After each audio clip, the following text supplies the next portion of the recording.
Hello my dear students, welcome to Edufusion 0.2. আজি আমি আলোচনা কৰিম যেটো টপিক হেইটো টপিকৰ নহয় অকল 8ৰ না 10ৰ না 9ৰ আজি যেটো আৰম্ভ কৰিম হেইটো হৰু ক্লাছৰ পৰাই পাই আহিছা আজি আমি আলোচনা কৰিম সংখ্যাৰ প্ৰতি ধাৰণা যেটো আছে আমাৰ সংখ্যাৰ প্ৰতি ধাৰণা বুলি কোৱাৰ লগে লগে আমি এই ভিডিওটো এটা কোৱেশ্চনৰ সহায়ত আৰম্ভ কৰো কেনেকুৱা কোৱেশ্চন যে তোমাক যদি হোদা হয় আটাইতকৈ হৰু সংখ্যা কিমান আটাইতকৈ হৰু সংখ্যা কিমান তুমি কিমান কবা 0 সাৰা আটাইতকৈ হৰু সংখ্যা কিমান 0 0তকৈ ডাঙৰ 1 2 3 4 কবা হয় না নাই কিন্তু নাই 0তকৈ হৰু সংখ্যা আছে না নাই আছে বহুত আছে কোটি কোটি আছে আৰু হেবিলাক কি -1 -2 -3 হয় না এনেকে বহুত লাখ লাখ গুণ আছে মানে মাইনাস মানে এক ধৰণৰ তোমাক ঋণ বুজাইছে ঋণ মানে কেনেকুৱা ধৰা তুমি কাৰোবাৰ পৰা ধাৰে লৈছা কিমান 50 টকা তাৰ মানে তোমাৰ তাত কিমান টকা আছে আছে বুলি কোৱাৰ লগে লগে তোমাৰ তাত 50 টকা ঋণ আছে মানে কিমান -50 হয় না ঠিক আছে হেই হিচাপত তুমি এতিয়া যিমানে হুফালে যাবা হিমানে সংখ্যাবিলাক ডাঙৰ হৈ থাকিব যিমানে বাওফালে যাবা হিমানে সংখ্যাবিলাক কি হৈ থাকিব সৰু হৈ থাকিব হয় না ঠিক আছে এইফালে কি ডাঙৰ সংখ্যাবিলাক হয় না মানে 1 ৰ পৰা 2 1 ডাঙৰ 2 ৰ পৰা 3 1 ডাঙৰ হয় না এনেকৈ ডাঙৰ ডাঙৰ হৈ থাকিব এতিয়া যদি তোমাক খুদা হয় যে আটাইতকৈ ডাঙৰ সংখ্যা কিমান আমি নাজানো এটো ইনফাইনাইট বুলি কয় অহিম বহুত ডাঙৰ কোটি কোটি বা ট্ৰিলিয়ন বিলিয়ন হয় না আছে এতিয়া যদি হৰু সোৱা হয় তেনহলে 0তকৈ হৰু -1 -1তকৈ হৰু কিমান -2 -2তকৈ হৰু -3 এনেকৈ ডট ডট গৈয়ে থাকিব হয় না তেতিয়া যদি তোমাক খুদা হয় আটাইতকৈ হৰু সংখ্যা কিমান তেনহলে ইয়াৰ কোনো সীমা নাই মাইনাসৰ বহুত আছে হয় না এতিয়া তোমাক যদি হুদা হয় যে -100 ডাঙৰ নে 0 ডাঙৰ কি কবা তুমি -100 টু ডাঙৰ নহয় ডাঙৰ কোনটো 0 কাৰণ মাইনাস মানে কি বুজাই তোমাক ঋণ বুজাই হয় না নাই তোমাৰ তাত 100 টকা ঋণ থকাটো ভাল হ'ব নে 0 টকা মানে খালি পকেট থকাটো ভাল হ'ব 0 টকা ঋণ থকাটো মানে 0 টকা থকাটোহে ভাল হ'ব হয় না নাই তেনহলে এতিয়া যিমানে বাওফালে যাম হিমানে যদি হৰু হৈ যায় তেনহলে তুমি এটো কোৱাচোন যে 5 ডাঙৰ নে -5 ডাঙৰ কোনটো ডাঙৰ যেটোত মাইনাস আছে হয় না নাই মাইনাসৰ 5 আছে এটো কি আছে 5 টকা ঋণ আছে আৰু এটো যেটো প্লাসৰ 5 তেনহলে এটো কি আছে ডাঙৰ আছে হয় না নাই ঠিক আছে তেনহলে হৰু এটা আইডিয়াৰ পৰা আমি আৰম্ভ কৰিম সংখ্যাৰ ধাৰণাটো চোৱা আমি আগতে বুজি পাব লাগিব যে স্বাভাৱিক সংখ্যা কাক কয় চোৱাচোন স্বাভাৱিক সংখ্যা কে যে সাধাৰণতে গণনাৰ বাবে ব্যৱহাৰ কৰা সংখ্যাক স্বাভাৱিক সংখ্যা বোলে আমি গণনাৰ বাবে যিবিলাক সংখ্যা ব্যৱহাৰ কৰো যেনেকুৱা মোৰ হাতত কেইটা আঙুলি আছে 5টা আছে হয় না নাই তাৰ পিছত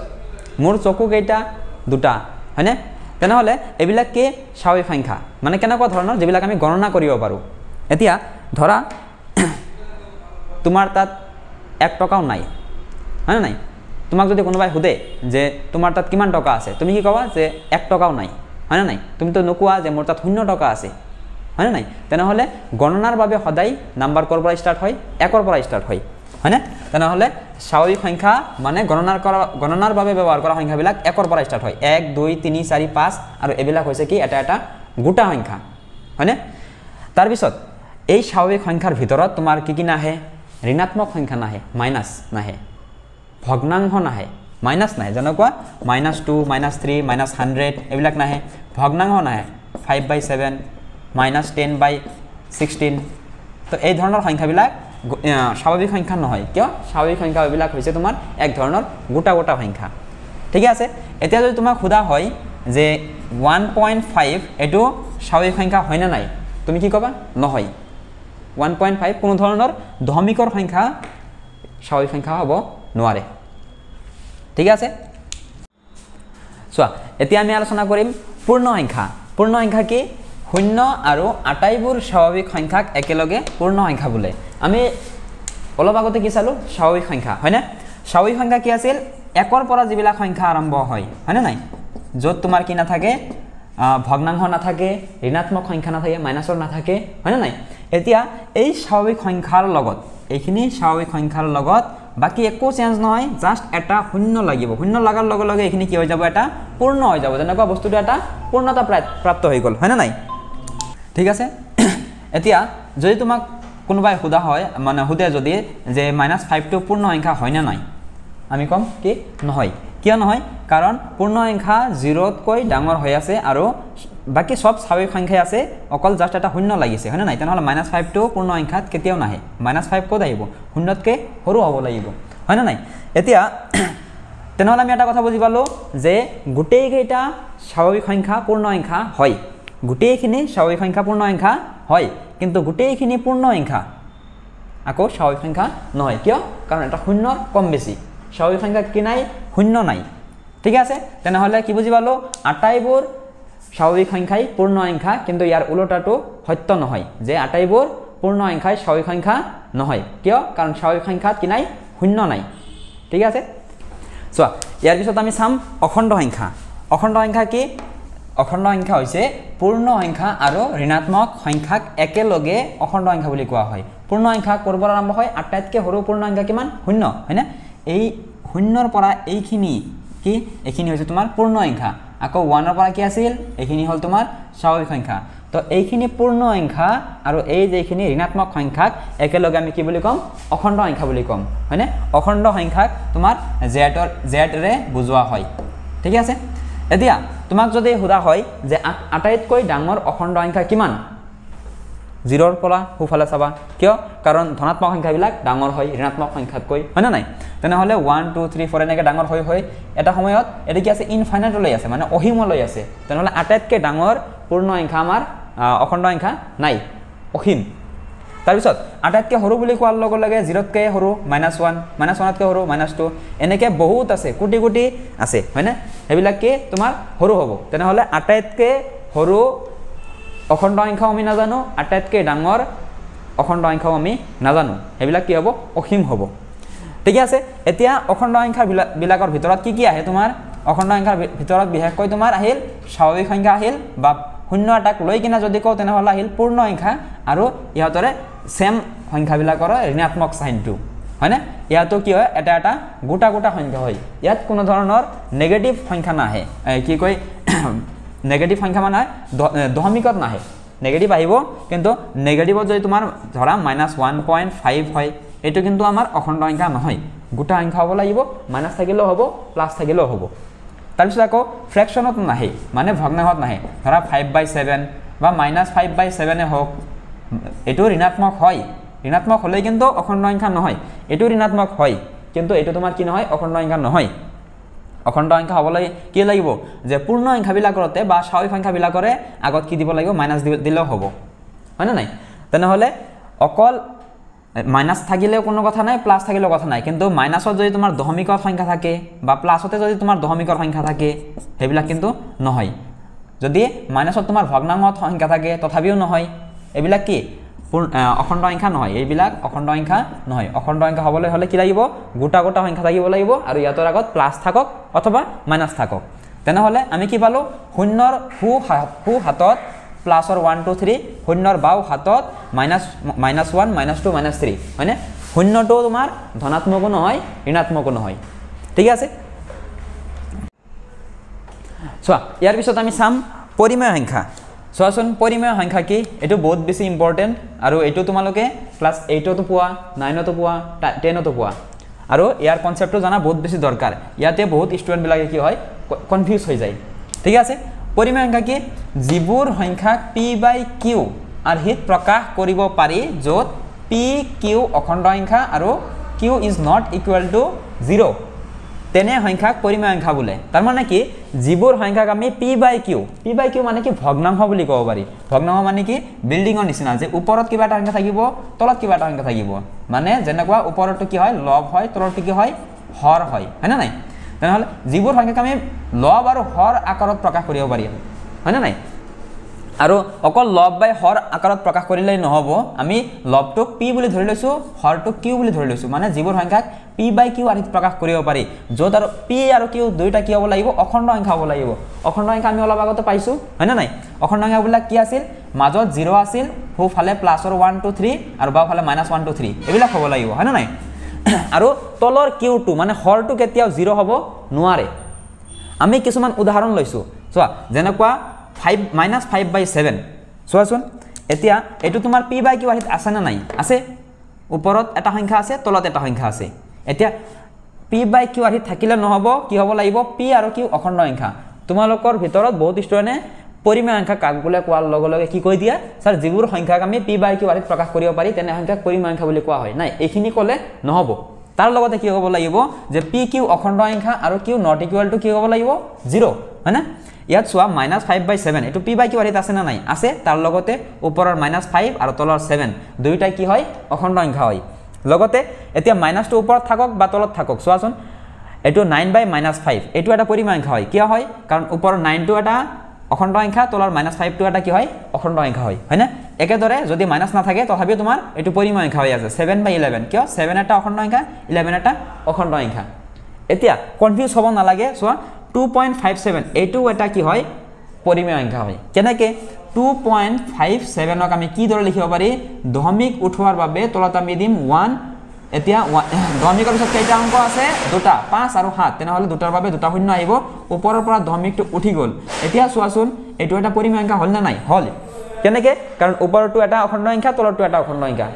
একেদৰে -7.28 ক আমি কি লিখিব পাৰি যে এই দশমিকৰ বাবে ডিভাইড বাই এটা 1 দিলো আৰু দশমিকৰ পিছত কেইটা অংক আছে দুটা শূন্য দিলো এতিয়া ওপৰত মাইনাস থাকি গল অকল দশমিকটো হে উঠিব মাইনাস উঠি না যায় হয় না নাই ঠিক একেদৰে এটো হ'ব এটোৰ কি হ'ব এটো হ'ব তলত 1 দিলো দশমিকৰ বাবে দশমিকৰ পিছত কেইটা অংক আছে এটা দুটা তিনটা তেনেহলে শূন্য কেইটা আহিব তিনিটা ওপৰৰ পৰা দশমিক উঠি গল তেনেহলে 3 5 6 8 হ'ব ঠিক আছে তাৰ পিছত আৰু কনফিউজ হ'ব নালাগে যে এবিলাক যদি অকল গোটা গোটা সংখ্যা লও এবিলাক তোমাৰ পৰিমেয় সংখ্যা হ'ব না নাই নিশ্চয় হ'ব যেনেকুৱা 5 to 5 ৰ তলত কিমান আছে 1 এটা আছে না নাই আছে তেনেহলে 5/1 হলে কি হল p বাই q আৰ্হিত হল আৰু দুইটা কি হল অখণ্ড সংখ্যা হল ঠিক একেদৰে 7 ৰ তলত 1 আছে শূন্যটো এটা পৰিমেয় সংখ্যা হয় ক্লাস 9 ত এটা কোশ্চেন আছে যে শূন্যটো এটা পৰিমেয় সংখ্যা হয় নে হয় কিয় কাৰণ শূন্যৰ তলত তুমি 1 দিলেও যি কথা শূন্যৰ তলত 2 দিলেও যি একে কথা 3 দিলেও একে কথা কাৰণ এবিলাকৰ মান কিমান হৈ যাব 0 হৈ যাব শূন্য হৈ যাব হয় না নাই ঠিক একেদৰে -9 যদি দিয়া হেবিলাকো কিন্তু এটা পৰিমেয় সংখ্যা হ'ব কিয় কাৰণ 9 ৰ তলতো এটা 1 আছে হয় না নাই তেনেহলে এটো এটা পৰিমেয় সংখ্যা হৈ যাব তাৰ পিছত যিবোৰ সংখ্যাৰ বৰ্গমূল আছে হয় না যেনেকুৱা √4 কিমান স্কয়াৰ কৰিলে 4 পাম 2 হয় না তেনেহলে 4 ৰ বৰ্গমূল কিমান হ'ল 2 কিমান স্কয়াৰ কৰিলে 16 পাম 4 তেনেহলে যেহেতু 16 ৰ বৰ্গমূল আছে তেনেহলে এবিলাক কি হ'ব এটা এটা তোমাৰ পৰিমেয় সংখ্যা হ'ব 225 বৰ্গমূল কিমান 15 তেনেহলে এটো এটা কি পৰিমেয় সংখ্যা বৰ্গমূল থাকিলে পৰিমেয় সংখ্যা বৰ্গমূল নাথাকিলে অপৰিমেয় সংখ্যা যেটো আমি এতিয়া পাম ঠিক আছে এতিয়া আমি চাম কি অপৰিমেয় সংখ্যা কি যে যিবোৰ সংখ্যাক p বাই q আৰ্হিত প্ৰকাশ কৰিব নোৱাৰি যিবোৰ সংখ্যাক আমি p বাই q মানে ভগ্নাংশৰ ৰূপত ওপৰত এটা তলত এটা আকাৰত প্ৰকাশ কৰিব নোৱাৰি তেনেহলে আমি তাত কি কৰিব নোৱাৰি মানে কথাটো যে p বাই q আৰ্হিত যদি আমি প্ৰকাশ কৰিব নোৱাৰি তেনেহলে p q অখণ্ড সংখ্যা নহয় এবিলাক একো ক'ব নালাগে p q ৰ আৰু কথাই নাহে যদি p বাই q আৰ্হিত প্ৰকাশ কৰিব নোৱাৰি তেনেহলে বাকি কোনো কথা নাহে আৰু যিবোৰ সংখ্যাৰ বৰ্গমূল নাই তেনে সংখ্যাক অপৰিমেয় সংখ্যা বুলি কোৱা হয় মানে অপৰিমেয় সংখ্যা বলে আমি দুটা শৰ্ত প্ৰয়োগ কৰিছো এটা কি এটা হৈছে যিবোৰ সংখ্যাক আমি p বাই q আৰ্হিত প্ৰকাশ কৰিব নোৱাৰি আৰু যিবোৰ সংখ্যাৰ কি নাই বৰ্গমূল নাই উদাহৰণ ফালে আগবাৰো তেতিয়া ভালদৰে বুজি পাবা চোৱা অলপ আগতে যিবিলাক উদাহৰণ লৈছিলো ধৰা 10.57 ইয়াক আমি p বাই q আৰ্হিত লব পাৰি কেনেকে দশমিকৰ বাবে 1 দিছিলো দশমিকৰ পিছত দুটা অংক আছে দুটা দিলো এটা ইয়াৰ ওপৰত কি হ'ব দশমিকটো উঠি যাব হয়নে কিন্তু তুমি যদি এইটো অংক চোৱা এইটো সংখ্যা যদি তুমি চোৱা তেনেহলে কি আছে 0.101 দুটা 01 তিনটা 01 এনেকে ডট ডট ডট যদি দিয়া থাকে যদি গয়ে থাকে তেনেহলে কি হ'ব এইটো এটা অপৰিমেয় সংখ্যা হ'ব কিয় ইয়াক আমি p বাই q আৰ্হিত প্ৰকাশ কৰিব নোৱাৰি তুমি কি কবা দশমিকৰ বাবে 1 আহিব দশমিকৰ পিছত কেইটা অংক আছে হিসাবে নাই কোনো হয় না নাই যেহেতু হিসাবে নাই তেনেহলে কেইটা 0 দিম কব নোৱাৰি ওপৰটো দশমিকটো উঠোৱা সহজ হলেতেন তথাপিও দশমিক উঠাই কিনে কিমান লৈ লিখিম কোনো হিসাব নাই এতিয়া যদি দশমিকৰ পিছত সংখ্যাবিলাক যদি ৰিপিট কৰে মানে সেম সংখ্যা যদি ওলাই উদাহৰণ স্বৰূপে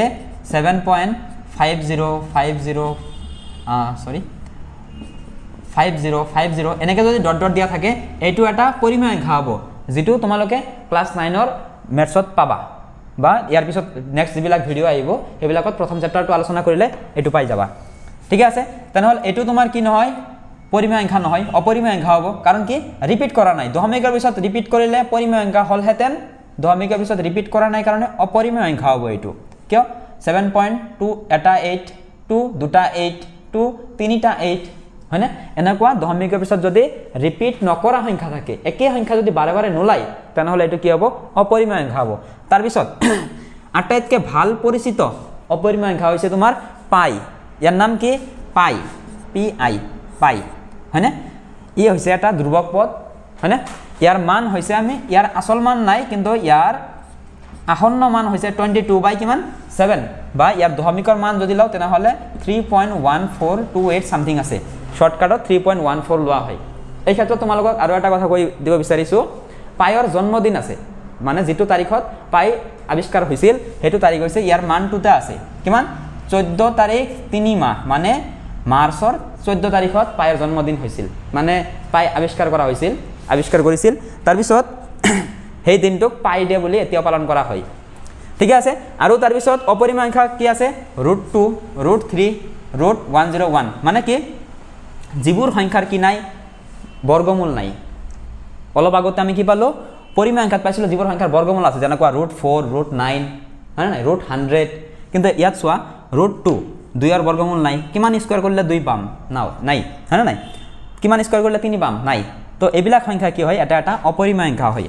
ঠিক আছে ইয়াৰ পিছত আহিব তোমাৰ কি বাস্তৱ সংখ্যা ইয়াৰ পিছত আহিব বাস্তৱ সংখ্যা তো তোমাক শৰ্টকাটত কৈ দিছো চোৱা একেবাৰে সহজ বাস্তৱ সংখ্যা যদি ইয়াৰ সংখ্যাটো লিখিব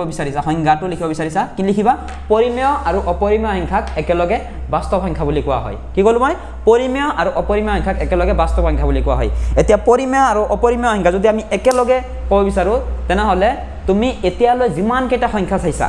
আৰম্ভণিৰ পৰা শেষলৈ বা তোমাৰ ক্লাস 10 ৰ আগৰলৈকে যিমানখিনি সংখ্যা পাবা যদি তুমি এডভান্স লোৱা নাই তেনেহলে তাত তুমি ইমাজিনাৰী নম্বৰ পাবা কিন্তু এডভান্স মেথছ নোহোৱাকৈ তুমি অকল বাস্তৱ সংখ্যাবিলাক চাই থাকিবা ৰুট থকা সংখ্যা কোৱা দশমিক থকা সংখ্যা কোৱা পইণ্ট থকা সংখ্যা কোৱা নেগেটিভ সংখ্যা কোৱা সব সংখ্যা একেলগে কি এইবিলাক সব বাস্তৱ সংখ্যাই তুমি চাই আছা ঠিক আছে আৰু যদি সংখ্যা খুদে তেনেহলে তুমি কি কবা জাস্ট যে পৰিমেয় আৰু অপৰিমেয় সংখ্যাক একেলগে বাস্তৱ সংখ্যা বুলি কোৱা হয় ঠিক আছে মৰমৰ ছাত্ৰ-ছাত্ৰীসকল আজিৰ ভিডিওটো এইখিনিতে ইয়াৰ পৰৱৰ্তী সময়ত আমি আনিম 9 আৰু 10 ৰ গণিত বিজ্ঞান আৰু উচ্চ গণিত মানে এডভান্স মেথছৰ ভিডিওবিলাক তো সম্পূৰ্ণ কোৰ্স তোমালোকক ফ্ৰীতে যেহেতু দিয়া হ'ব আমি আশা কৰো যে তুমি আমাৰ লগত সদায় থাকা চেনেলটো সাবস্ক্ৰাইব কৰি যাবা যাতে তোমাৰ কি হয় টাইম মতে ভিডিওবিলাক পাই থাকিবা চেনেলটো সাবস্ক্ৰাইব কৰি কিনে বেল আইকনটো দবাই দিবা ইয়াত তোমাৰ লাভ কি হ'ব আমি ভিডিও আপলোড কৰাৰ লগে লগে তুমি পাবা ঠিক আছে ধন্যবাদ